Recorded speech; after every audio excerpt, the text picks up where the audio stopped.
Hello guys, તો હું છું એક બ્લોગર ને હું છું પ્રોપર ગુજરાતનો ને અત્યારે ફિલહાલ હું મુંબઈમાં છે અને અત્યારે અમારે જવાનું છે અમારા અલીભાઈ જે ગુજરાતથી આવ્યા છે, આમ તો મુંબઈમાં જ છે અને એને ડ્રોન શૂટ લેવાના છે. તો અમે ફિલહાલ નીકળી ગયા છીએ રસ્તામાં ચાલતા અને પછી મન થયું કે કદી રીલ શૂટ કરી નાખીએ, તો ફાઇનલી અમે રીલ્સ પણ શૂટ કરી નાખી અને ફાઇનલી લોકેશન પર પહોંચી ગયા. અને આ લોકેશન મારું હતું, મને આમ તો લોકેશન ખબર નથી. પછી અલીભાઈ મને ઘડી ગાળું દીધી અને પછી ફિલહાલ અલીભાઈએ રીલ શૂટ કરી અને ભાઈ રીલ શૂટ કરતા હતા મને બહુ હાણી આવી, પણ કાંઈ વાંધો નહીં. સલમાન ખાનના પોસ્ટમાં રીલ શૂટ કરી લીધી અને મેં કીધું કાંઈ વાંધો રીલ શૂટ કરો રીલ શૂટ. પછી મેં ઘડીક સીન પડાવી નાખ્યા પછી મેં મારા ડ્રોન ઉડાડ્યું. આ ક્યાંથી આવી ગયું? આ તો હતું જ નહીં વેસ્ટમાં. કંઈ વાંધો નહીં ગાઈઝ. તો જો ભાઈ ડ્રોન શૂટ આવી રીતથી લીધો અને પછી અમે ડ્રોન ઉડાડ્યું.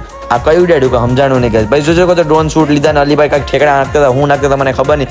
તો ગાઈઝ આ બ્લોગમાં એટલું જ હતું. તો મળશું નેક્સ્ટ મિની બ્લોગમાં. તો અત્યારે આપણે ડ્રોન પાછો કેમ ફિટ કરીએ ગાઈઝ એ મને પણ નથી ખબર. તો સબસ્ક્રાઇબ કરી નાખો, બેલ આઇકન ઓન કરી નાખો. આનો પાર્ટ 2 આવવાનો કેમ કે બહુ મોટો વ્લોગ થઈ જાય. તો પાછો આપણે ડ્રોનને ટ્રેકઅપ કરશું કે ઉડાડશું ખબર નથી. ઓકે ગાઈઝ, તો કન્ટિન્યુ સબસ્ક્રાઇબ કરી નાખો. તો ગાઈઝ